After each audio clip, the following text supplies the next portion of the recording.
Primeiro eu queria agradecer o convite, na verdade mais que o convite a vocês terem montado esse curso, né? Para a gente, obviamente, é um grande privilégio ter essa oportunidade de mais gente conhecer o trabalho que a gente fez. E foi, como eu vou mostrar para vocês, foi um trabalho em parceria com várias instituições.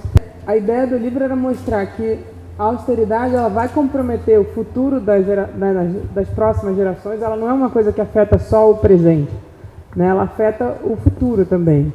Né, porque ela vai afetar, como vocês viram, a educação, vai afetar a saúde, vai afetar uma série de áreas que afetam não só quem está agora, mas também para frente. Né, aumenta a desigualdade social, destitui direitos dos cidadãos, né, atua, obviamente, de forma extremamente seletiva, o que vai ter impactos diferenciados na população, né, e, obviamente, acaba também contribuindo para efeitos negativos na saúde, no meio ambiente e para um país já tão desigual como o Brasil, né, tal opção política, obviamente, compromete completamente a capacidade do país de continuar gerando um projeto que seja minimamente inclusivo. Né? Então, mantendo essa visão, a gente caminha para o que até o Rodrigo Maia falou, né, para um caos social. Né? O livro, quem chegou a ler já os capítulos, a gente fala bastante do risco do abismo social. Né? E até o Rodrigo Maia agora já está vendo isso. Não sei se vocês sabem também, mas a gente, a partir do livro, fez um documento. Não sei se chegou a circular esse documento aqui também. Teve apoio também das instituições. E ele, na verdade, é uma sequência de um documento anterior. A gente tinha feito, em 2016, pela Sociedade Brasileira de Economia Política, um documento que era para discutir a Emenda Constitucional 95, que foi esse aqui, né, chamado Austeridade e Retrocesso, com parceria de alguns institutos, a Fundação Friedrich Ebert também, que apoiou esse projeto.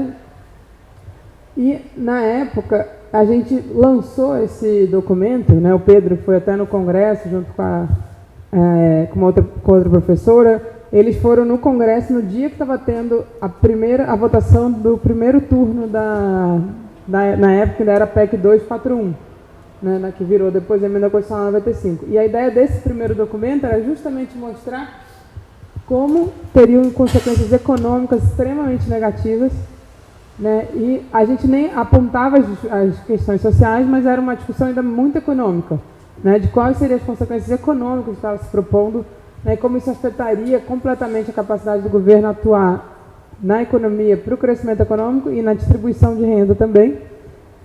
E esse aqui foi lançado ano passado, logo depois do livro, como um resumo do livro. Né? Então, se esse aqui é um texto muito econômico, esse aqui, ao contrário, já é um texto muito...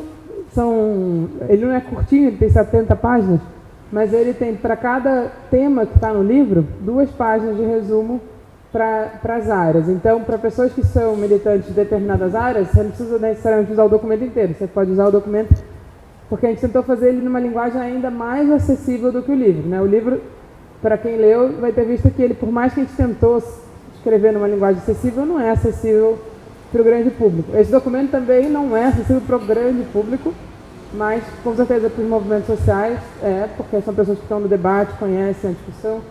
Né? Então, a ideia é a gente tentar fazer materiais que vão permitindo a gente ampliar cada vez mais o debate. Né? E aí, foram 18 instituições, né, que participaram, que é a Tricontinental, né, que participaram do documento, e os colaboradores são basicamente os autores do livro, e os organizadores somos nós 3 também, que reorganizamos os textos a partir das contribuições dos autores. E esse documento, a gente tinha lançado o livro, então, em julho, né, como eu falei para vocês, o documento saiu um pouco depois, em setembro, eu acho. E, assim, na verdade, o livro, a gente começou em abril, e de abril até setembro, a gente começou a coletar uma série de notícias de jornal. E jornal, assim, Folha de São Paulo, Globo, não era... Né, tem até coisa do Brasil de Fato também, mas a gente tentou pegar o máximo possível de coisas da grande mídia, que no ano passado estava, né, com um papel bastante claro na disputa eleitoral. Mas a gente começou a pegar uma série de notícias, justamente mostrando as consequências sociais que já estavam acontecendo. Né? No livro não deu tempo, como eu falei para vocês, o livro foi tão rápido, mas o livro aponta nas áreas, como vocês vão ver nas próximas sessões aqui desse encontro, que a gente já apontava, por exemplo, no livro de saúde, os autores já tinham feito um estudo na Fiocruz mostrando que se mantivesse a política de corte na saúde, aumentaria a mortalidade infantil. E nesse período que saiu a notícia de que a mortalidade infantil tinha aumentado no Brasil pela primeira vez depois de 26 anos. Então a gente começou a ver que um monte de coisa começou a sair no jornal. Então assim, o que pra gente estava escrito no livro que aconteceria, já estava acontecendo. Né? Então foi isso, né? Depois de mortalidade infantil impõe queda de braço no ajuste fiscal do Temer, né? É isso, mortalidade infantil sobe pela primeira vez em 26 anos. A pobreza extrema volta a crescer no Brasil. A gente também tinha um capítulo mostrando como a pobreza voltaria a crescer, né? E isso já estava saindo. Emprego formal cada vez mais baixo, né? Nos últimos anos, o que gerou de emprego no Brasil foi basicamente emprego informal, que substitui o emprego formal. Basicamente o que aconteceu tem uma queda contínua do emprego formal no Brasil, e a partir de 17, 18 que o emprego volta a subir, é só informal. Né? Então isso a gente também apontava no livro. Cidades paralelas, né? 40%, aumento de 40% da população de rua em Belo Horizonte, aqui nessa notícia. Mas, enfim, no Rio isso é absurdo, o aumento da população de rua, em São Paulo eu sei que também, e eu já fiz essa palestra em alguns lugares, e cada cidade que eu vou, por menor que seja, também aumenta a população de rua. Né? É uma situação muito grave. É isso, as pessoas indo morar, mais gente morando na mesma casa, né? Quem ainda tem para onde ir vai se aperta. A questão da alta do gás, né? De pessoas usando outras soluções para cozinhar, que não fosse, né? Corte nas universidades, né? 90% das universidades federais tiveram perda real no orçamento em 5 anos. Não era, então, de fato, não era uma coisa só do ano passado, era uma coisa que vinha se acumulando, e as consequências disso com, obviamente, gravíssimas para a população. Né? A primeira consequência é econômica, né? E além dessa consequência social dos dados que eu já mostrei para vocês aqui, das notícias, uma outra consequência que é muito grave é uma consequência econômica. Né? Qual é a lógica dessa consequência econômica? Aqui, nessas linhas aqui, são as crises que o Brasil passou, as maiores crises que houve no Brasil. Né? Então, teve a crise de 29, lá, né? Aquela crise que foi mundial, a crise da década de 80, que foi a crise da dívida, né? Que foi uma crise muito forte, a crise de 89, né? Lá com Collor, que na verdade esse é o ano antes do PIB cair. Então, foi 90, né? Com Collor. Em 2008, que não é a gente vai ver que 2008 comparado às outras é ridículo, e atual, que começa em 2015, final de 2014 e início de 2015. O que é isso aqui? A gente faz o PIB do ano antes da crise ser 100 e vê como é que ele evolui nos anos posteriores à crise. Né? Então, o que é isso aqui? Então, no ano inicial da crise, depois do segundo ano, terceiro ano, quarto ano, quinto ano e assim por diante, o que aconteceu com o PIB? Então, a linha de 2014 é essa azul mais clara aqui. Né? Vocês percebam que ela caiu mais do que em 29, inclusive, 29 está aqui. Né? Mas tudo bem, a diferença é pequena.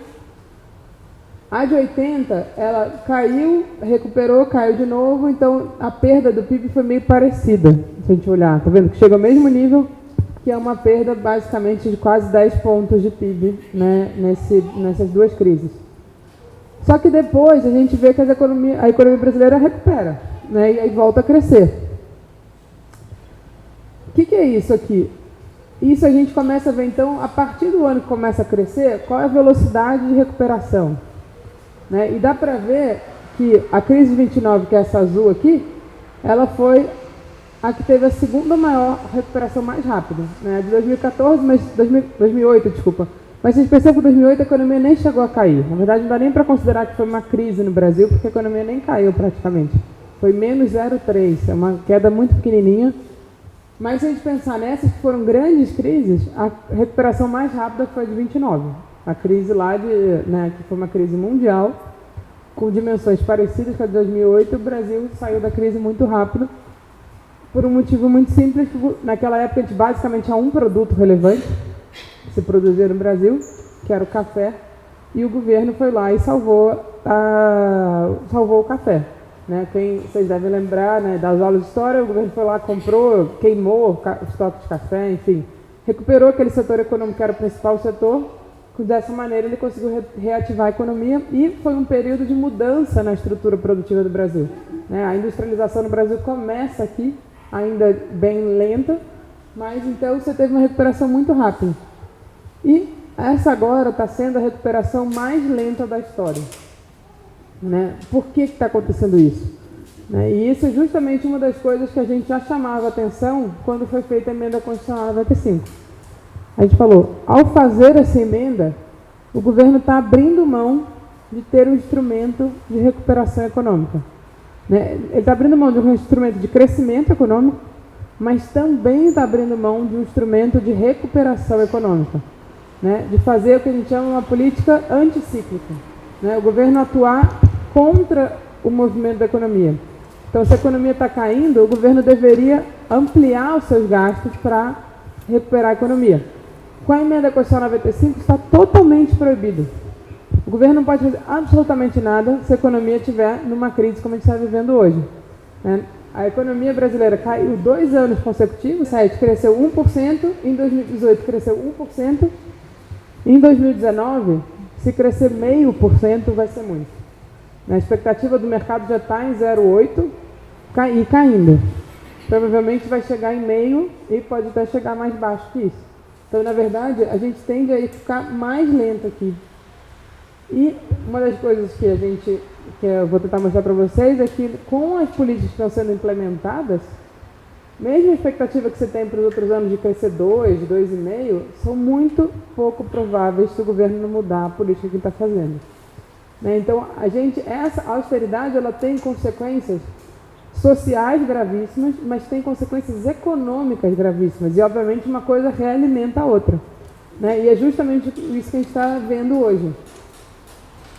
Além dessa recuperação lenta, né, você também tem dados que mostram o aumento da desigualdade no Brasil desde 2015. Aqui, estão vendo? Isso aqui é a relação entre a renda dos 10% mais ricos contra os 40% mais pobres no Brasil. Né? E vocês percebam, esse dado aqui está pegando de 12, mas se eu pegar lá de 2003, ele vinha caindo, e a partir de 2015, ele aqui, está vendo, aqui é meados de 2015, ele começa a subir e não para de subir. Aqui já, o final disso aqui é maio de 2019. É o último dado disponível pelo IBGE. Então, essa relação só aumentou. E por que está aumentando? Por esse gráficozinho aqui. Isso aqui é pré-crise, é em 2012, porque essa série do IBGE, que é da PNAD contínua, ela começa em 2012. Então, de 2012 a 2014, a renda dos 40% mais pobres cresceu 10% e a dos 10% mais ricos cresceu 5%. Então, significava que eu estava diminuindo a desigualdade. Né? Quem está mais embaixo estava crescendo mais do que está lá em cima.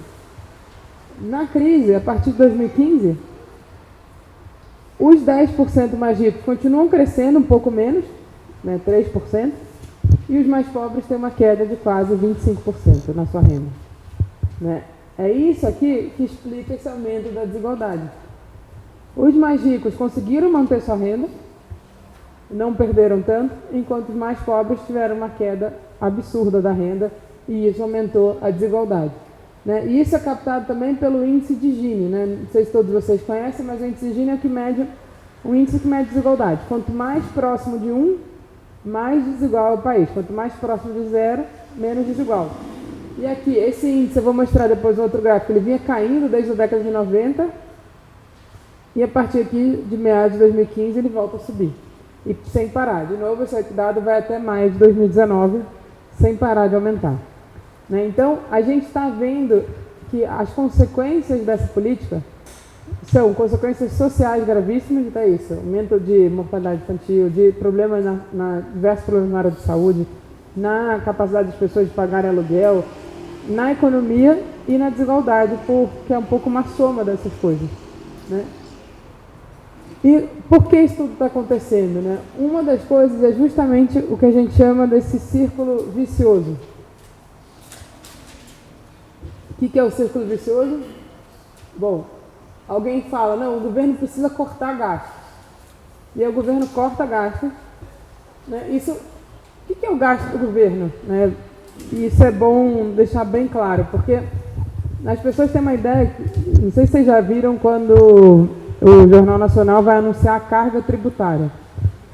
A carga tributária é o que a gente arrecada de impostos, né? Então, imposto de renda, imposto sobre bens e serviços, né? Imposto sobre produção industrial, tem uma série de impostos no Brasil. Eu somo tudo isso e vejo a relação disso com o que foi produzido, que é o PIB. No Brasil, é em torno de 33% que se arrecada. Toda vez que o Jornal Nacional vai anunciar esse número, né, que uma vez por ano a Receita Federal solta o número, atualiza, etc., como é em torno de 33%, é exatamente um terço. Né? O que o Jornal Nacional faz? Ele mostra 3 caixinhas e fala, o governo pegou esse um terço para ele. Como se o governo, na hora que arrecadasse, pegasse o dinheiro e, sei lá, que fizesse o quê? Botasse embaixo do colchão do governo. Será que isso existe? Isso não faz o menor sentido. Né? O governo ele arrecada e devolve para a sociedade na forma de gastos públicos. Né? E exatamente esses gastos, e é que as pessoas não entendem, essa grande a maneira de entender o que é um gasto público faz mudar completamente sua visão sobre a importância dos gastos públicos. Né? Aqui quase todos vocês devem conhecer, mas basicamente são 3 grandes gastos públicos que existem. Né? Existem gastos com prover serviço para a população, né? Então é garantir escolas, garantir universidades, garantir hospitais, garantir justiça, garantir segurança pública, tudo isso são serviços públicos que o governo presta de forma gratuita, mas obviamente tem que pagar o salário das pessoas, tem que pagar, né, o que precisa lá de insumos, o que você precisar para produzir aquele serviço. Né? Então, portanto, esse é um tipo de gasto que o governo faz e é muito intensivo em gente, em pessoal. Né? Então, é muito intensivo em funcionários públicos. Na universidade tem professores, os hospitais têm médicos e assim por diante. E o outro gasto relevante são transferências de renda direto para a população. O que é isso? Previdência é um deles, muito importante, né? Que é o governo transferindo renda direta para alguém. Então, ele paga aposentadoria, paga uma pensão, pode pagar benefícios assistenciais como Bolsa Família, como benefícios de prestação continuada, né, que é o chamado BPC. Isso tudo é o que a gente chama de transferências diretas para as famílias. É o governo pegar o dinheiro e pagar para uma pessoa sem ela precisar prestar um serviço. Né? Não é em contrapartida, não é um salário de um funcionário público, é uma transferência de renda e essa pessoa vai pegar esse dinheiro então e vai gastar. Um terceiro elemento importante são os investimentos públicos. Né? Então, é a construção de coisas. Como é que o governo faz para construir? Ele contrata uma empresa. E essa empresa, por sua vez, vai contratar gente para trabalhar na obra e assim por diante. Então, o gasto do governo, na verdade, ele é renda das pessoas, ele é renda das famílias. Né? Cada vez que o governo gasta R$1, ele está dando dinheiro para alguém. E esse dinheiro, portanto, vai para o setor privado, não fica com o governo. Ele volta para o setor privado. Né? Então, na hora que o governo corta, ele deixa de dar renda para o setor privado. Então, portanto, na hora que ele reduz os gastos públicos, ele está reduzindo a capacidade das famílias de gastar. Então, ele, na verdade, reduz a demanda privada e, consequentemente, vai reduzir o próprio crescimento da economia. Porque é menos gente consumindo, menos empresas contratando trabalhadores, né, e menos fazendo a roda girar. Quando o PIB cai a arrecadação também, porque os impostos são todos baseados no próprio volume de renda que é gerado na economia. E isso piora a diferença entre despesa e receita. E aí o que o governo faz? Corta mais. E a gente fica preso nesse círculo vicioso aqui, de você corta gasto, piora a economia, piora a arrecadação, piora o fiscal e, por sua vez, volta a cortar mais gasto. E a gente está exatamente nesse momento aqui no Brasil. Né? Esse ano, o corte que foi feito, né, que ficou muito, até dia 30, na última sessão, era justamente o dia da segunda manifestação, né, dos estudantes, por conta dos cortes na educação. O que foi esse corte? Não foi por conta da emenda constitucional 95. Né? A emenda constitucional 95 fez o orçamento da educação esse ano ser muito baixo. Mas o corte foi por conta de queda na arrecadação. O governo estimava que a economia ia crescer 3% ano passado, a economia vai crescer 0,5%. Essa diferença entre os 3% que o governo estimava e que, portanto, ele projetou no que ele ia arrecadar para o que de fato a economia está crescendo, faz com que o que o governo esperava receber seja muito menor. E como a gente tem uma meta de resultado primário, para ele cumprir essa meta, ele corta o gasto. E aí, quando o governo cortou o gasto, a expectativa de crescimento ainda estava em 2%. E aí agora, depois que ele cortou, ele basicamente acabou com os investimentos públicos no Brasil, no nível federal. Está praticamente próximo de zero. Está em 10 bilhões hoje, e que era 70 bilhões em 2014. Então, o que o governo está contratando de obras, de construção, é praticamente nulo esse ano. Né? E o que ele está também com gasto com educação, né? Com outras áreas que vocês viram lá, teve corte na área, em quase todas as áreas. Então, a gente está preso nisso. A economia só piora e a gente está preso nesse círculo extremamente vicioso de uma economia que, na verdade, tende a ir para o buraco, né? Ou, quer dizer, já está no buraco, né? Não consegue sair do buraco. E uma coisa que a gente traz no livro, né? E, na verdade, até parte do que eu vou falar aqui, nem tudo está no livro, porque teve um detalhe que eu não contei. O livro tinha pedido para me apresentar, eu acabei não me apresentei o livro, mas não me apresentei, né? Enfim, mas eu vou fazer só uma pequena interrupção aqui no raciocínio da aula. Mas eu sou professora da universidade, né? Eu estava antes trabalhei no governo Dilma, na assessoria econômica do Ministério do Planejamento, e depois como secretária de Orçamento Federal. Só que quando eu voltei para a universidade, antes de ir para o governo, eu era uma pessoa super teórica de economia.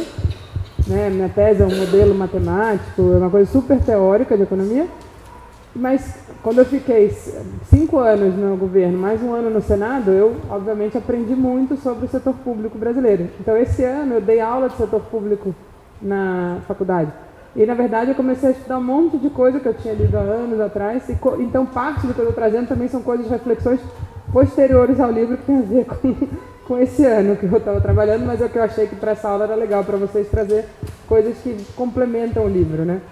Então, só para esse pequeno detalhe que eu esqueci de falar. Mas uma das coisas importantes que a gente traz no livro também, mas que eu acho que está um pouco mais aprofundado aqui, é que, na verdade, a discussão que a gente está tendo no Brasil não é uma discussão tão diferente do que está tendo no resto do mundo. Né? A gente sabe que, se a gente for olhar a história recente do capitalismo, na verdade, recente, eu digo desde a década de 50, né? Porque o capitalismo tem, sei lá, uns 4 séculos, então os últimos 70 anos é relativamente recente. A gente teve 2 grandes ondas, né, importantes. Uma foi depois da Segunda Guerra Mundial, que foi uma mudança radical na economia, né, uma mudança muito importante na maneira de se pensar a economia e de como a economia deveria servir à sociedade. Né? E isso foi super importante porque foi uma reflexão fruto da crise de 29 e da própria Segunda Guerra Mundial.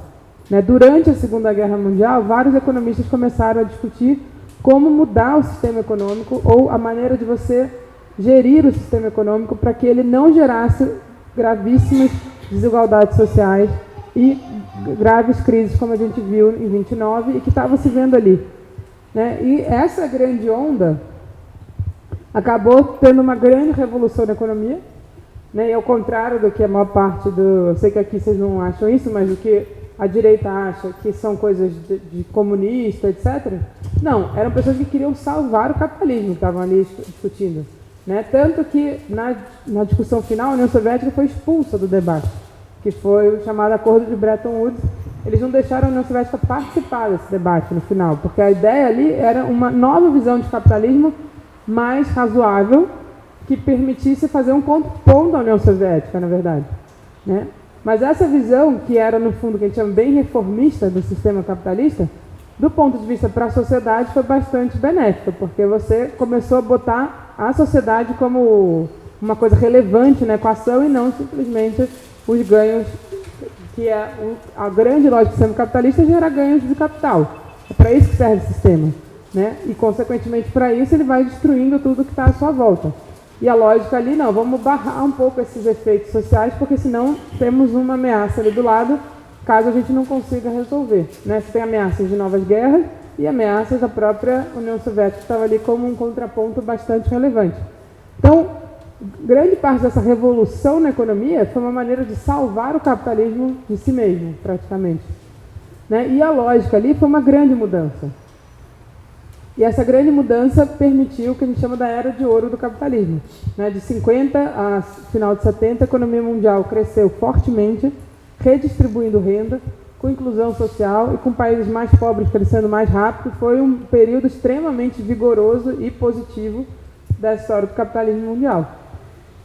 Só que no final da década de 70 já começa um questionamento. Na verdade, esse questionamento nunca deixou de existir, mas quem questionava começou a ganhar espaço no debate. E a gente sabe que a partir do final da década de 70 tem a grande mudança da visão do mundo sobre como gerir a economia e volta uma visão extremamente liberal, que era pré-Segunda Guerra Mundial, na verdade pré-crise de 29, só que já na sua versão nova chamada neoliberalismo, que no fundo é uma tentativa de destruir toda essa visão de que você precisava botar certas amarras para esse sistema, senão ele sai destruindo tudo à sua frente. E é justamente, e na década de 70, essa visão venceu o debate, né? O Chile, vocês todos já devem saber disso, o Chile foi a primeira experiência, lá em 73, com o golpe do Pinochet, mas depois a Inglaterra, Estados Unidos, e isso vai se espalhando para o mundo. No Brasil, a gente até chegou meio que no final dessa onda, né? A gente entra, como a gente estava ainda numa luta, né, de recuperação da democracia, antiditadura, etc., quando a gente entra nessa onda, a gente, felizmente, teve um freio a essa onda, que foi a Constituição de 88. Né? A Constituição de 88, ela, no Brasil, botou um freio a essa sanha neoliberal que vinha entrando no Brasil fortemente, né? E por ironia do destino, 88 se aprova uma Constituição onde traz elementos dessa visão lá da década de 50, de você criar um estado de bem-estar social, de você criar um estado que tenha como um dos elementos centrais a redistribuição de renda e que garanta mecanismos para que isso aconteça. Por outro lado, você em 89, quem ganha a eleição é o Collor com um discurso anti-Marajá, neoliberal, etc. E, na sequência, vem Fernando Henrique com uma discussão basicamente parecida. Mas no Brasil, isso, felizmente, a Constituição segurou um pouco, né? Por um lado, o neoliberalismo segurou a Constituição, mas, por outro lado, a Constituição segurou o neoliberalismo. Então, foi meio que uma disputa de projeto ali, né? Você tinha, por um lado, o neoliberalismo não entrou no Brasil como entrou no Chile, como entrou na Argentina, como entrou em outros países da América Latina de forma destruidora, né, sem deixar as pedras sobre pedra. Mas, por outro lado, também, todo o projeto que estava na Constituição, ele foi relativamente freado e sua implementação foi muito mais lenta do que teria sido caso tivesse uma outra configuração política naquele momento. Mas o fato é que no Brasil a gente conseguiu manter essas instituições lá da década de 50, sendo implementadas no Brasil, com uma visão neoliberal e várias coisas mudando naquele momento para uma visão mais neoliberal. O mundo, em geral, caminhou para o neoliberalismo fortíssimo. E esse neoliberalismo ele caminha em diversas frentes. Ele não só pressupõe uma redução do estado de bem-estar social, mas ele também pressupõe fortemente uma desregulamentação dos mercados em geral, né, e uma abertura dos mercados, principalmente do mercado financeiro. E, obviamente, né, resumindo aqui muito rapidamente essa história, isso foi indo, chegou na crise de 2008. Né? A crise de 2008 é uma crise parecida com a de 29, na sua dimensão e na sua causa.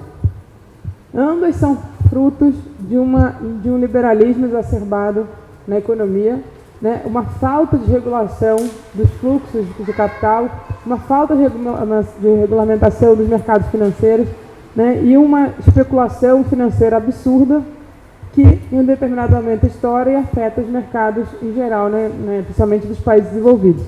Tanto 29 quanto a crise de 2008 são crises dos países desenvolvidos que depois chegam nos demais países. Não são crises dos países de desenvolvimento, são crises dos países desenvolvidos, fruto de uma visão de economia muito particular que permite essa total liberdade dos capitais e ele, portanto, gera o que, em geral, isso vai acontecer e gera grandes crises. Só que, o que aconteceu na teoria econômica, né? Se na crise de 29, lá na Segunda Guerra, gerou uma grande revolução na economia, e na década de 70, por conta de questões como o choque do petróleo e outros efeitos que aconteceram naquele momento, e o próprio fim da União Soviética, né, o próprio fim de uma ameaça de um outro sistema que existia, permitiu esse liberalismo exacerbado crescer, a crise de 2008, ela abalou um pouco a economia, mas, justamente o que o Krugman fala, ela não chegou a criar um novo paradigma, nem a voltar ao paradigma lá da década de 50. Mas ela gerou um debate dentro da economia, né? E o Krugman fala o seguinte, ó, a briga entre ideias antigas, baseadas em pensamento pré-crise, e novas ideias inspiradas pela crise, na verdade foi muito restrito. Ele se restringiu à discussão da política fiscal, né? E por isso tem tudo a ver com o nosso debate aqui hoje.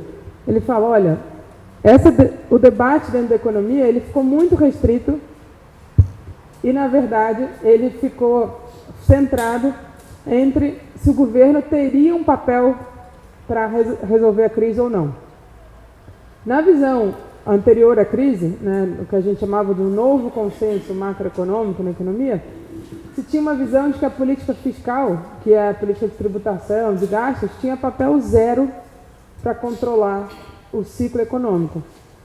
E era justamente uma ideia oposta à década de 50. Na década de 50, a conclusão foi o seguinte: não só precisa de um sistema de bem-estar social para garantir distribuição de renda e garantir uma seguridade social, né, e garantir uma segurança para a sociedade como um todo, como o Estado tem um papel central na atividade econômica e na geração de emprego. Essa foi a grande conclusão da década de 50. O Estado tem um papel na geração de emprego, ele tem que ser o promotor do plano de emprego e ele tem que ser o promotor da distribuição de renda. Essa foi a grande discussão da década de 50. Isso tudo tinha sido totalmente escanteado e a ideia era de que a política fiscal, que por meio de gastos, ela deveria ter uma regra totalmente fixa, pré-estabelecida e que o governo não deveria ter papel nenhum no estímulo da atividade econômica. Isso foi questionado depois da crise de 2008. Por quê? Os países botaram a taxa de juros a quase zero. Estados Unidos, a taxa de juros dos Estados Unidos chegou a zero e a economia continuava sem ter nenhuma reação. Os Estados Unidos jogou dinheiro no mundo inteiro, jogou trilhões de dólares no mundo e nada acontecia, né? E aí começou a falar, bom, acho que talvez a gente precise voltar àquela ideia lá da década de 50 e o governo deveria ter um papel mais forte de gastar mais para fazer a economia se recuperar.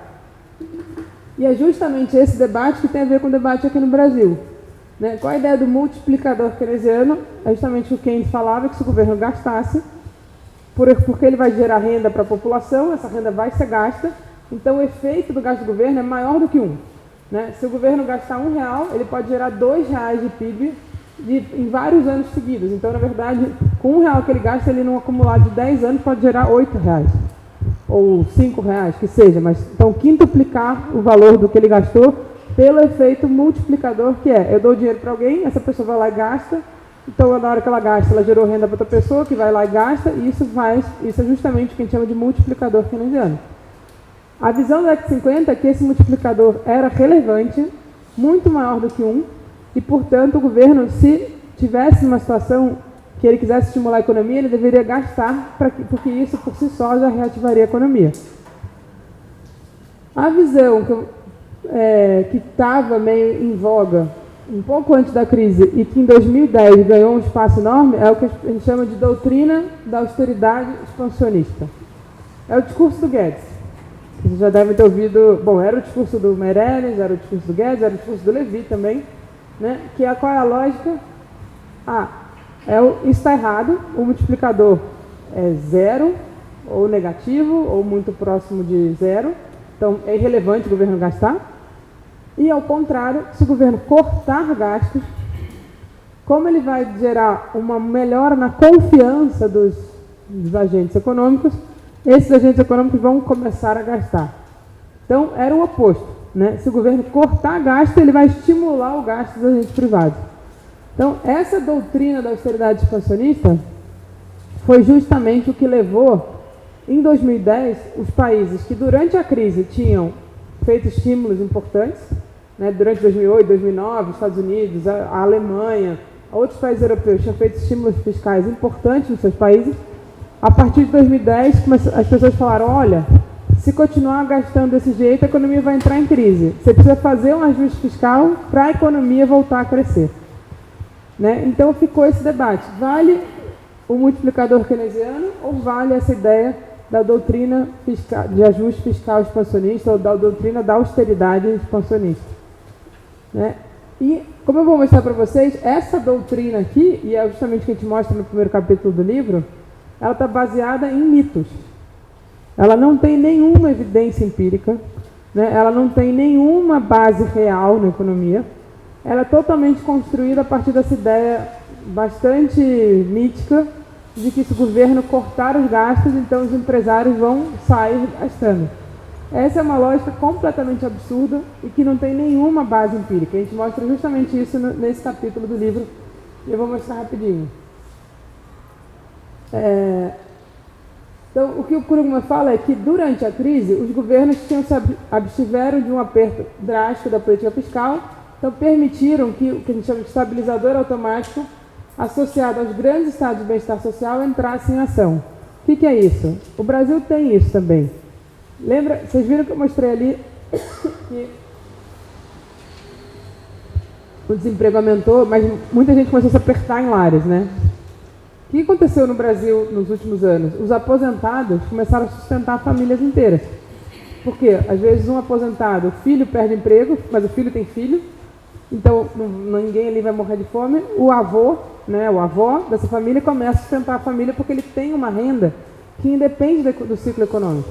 Né? Então isso é um estabilizador automático. Eu tenho uma renda que a economia pode ir para o buraco, o governo vai continuar pagando a aposentadoria, a pensão daquela pessoa. E, portanto, obviamente, o governo vai ter um gasto e não vai ter arrecadação. Os impostos caem e os gastos aumentam. Essa é a ideia do estabilizador automático. Então, já por isso, só por isso, você já teria um aumento do gasto, uma queda da arrecadação e uma piora do resultado fiscal. Isso é um resultado esperado em economia, quando você tem uma crise. Né? E ele fala, justamente, os estados que tinham grandes estados de bem-estar social, que, portanto, têm esse mecanismo de transferência de renda independente do ciclo econômico, conseguiram sustentar e a crise não for tão forte. Além disso, os bancos centrais do mundo inteiro reforçaram o sistema financeiro, né? A gente sabe como os Estados Unidos salvou o seu próprio sistema financeiro, e teve uma cooperação internacional que assegurou que não houvesse falhas repentinas provocadas por falta de dólares no mundo, etc. Então você teve um grande socorro. Né? E aqui é a Bolsa de Nova York. Né? Em azul foi o que aconteceu em 29. Então, olha como a Bolsa em 29 caiu, né? E olha como a Bolsa em 2008 também caiu, mas parou de cair. O que é isso aqui? É o que a gente chama foi quando os Estados Unidos começou a jogar dinheiro no mundo. A partir do momento que ele começou a jogar dinheiro no mundo, na verdade, ele começou a comprar títulos privados, inclusive ações.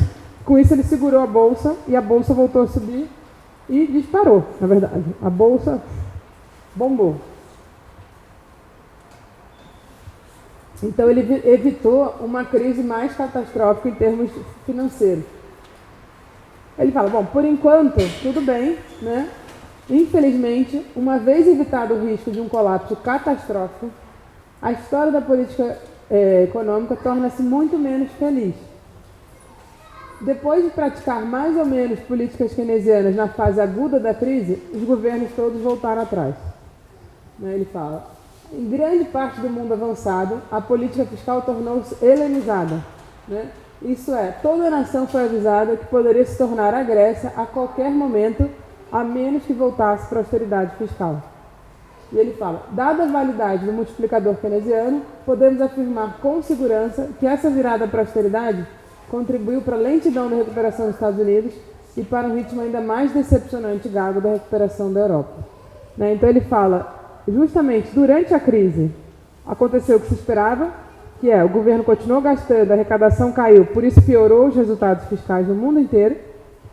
E aí todo mundo começou a falar, não, olha só, seu déficit aumentou muito, então você tem que cortar o gasto agora, senão você não vai crescer. E essa tese da austeridade expansionista começou a crescer.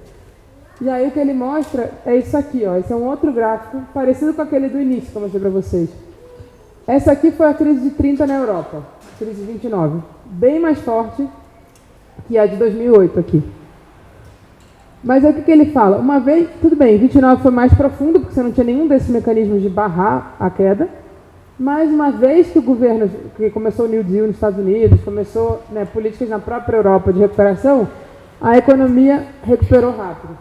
Agora, você evitou uma crise mais forte, mas a recuperação está super lenta e está sendo, em todos os países, a recuperação mais lenta da história.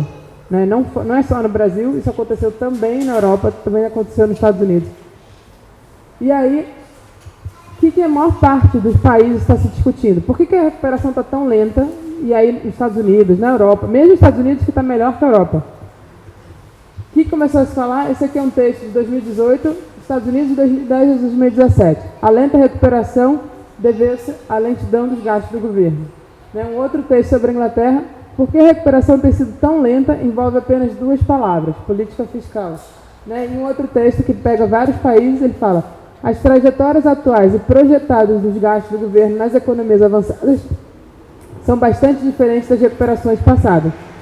Durante as recuperações passadas, a política fiscal foi decisivamente expansionista, com aumentos nas despesas reais do governo, despesas primárias dos governos. Desta vez é diferente. Então, no mundo inteiro já se chegou à conclusão de que o fato da recuperação está sendo mais da mudança da crise de 29 para a atual. Essa já falou assim, ó, em 29, quando teve a crise financeira em Wall Street, você jogou o cara de Wall Street pela janela. E falou, não, vamos regular isso aqui, não pode ser essa farra do jeito que era, a gente precisa controlar o sistema financeiro e precisamos repensar o próprio sistema capitalista para ele deixar de gerar essa desigualdade absurda que ele gera e essa tendência a crises sucessivas. A crise de 2008, o cara lá de Wall Street jogou as criancinhas para fora. Na verdade, essa grande mudança da maneira como você está enfrentando essa crise para a crise de 29. É verdade que para você chegar nessa visão da década de 50, demorou quase 20 anos. Você, no mínimo, demorou uns 15 anos. Você precisou chegar numa grande guerra para as pessoas, de fato, ter uma mobilização e chegar a um consenso para fazer alguma coisa. Já são 10 anos da última crise e você está tendo alguma movimentação de entender que não dá para ir por esse caminho. Mas ainda está muito longe de uma reversão relevante.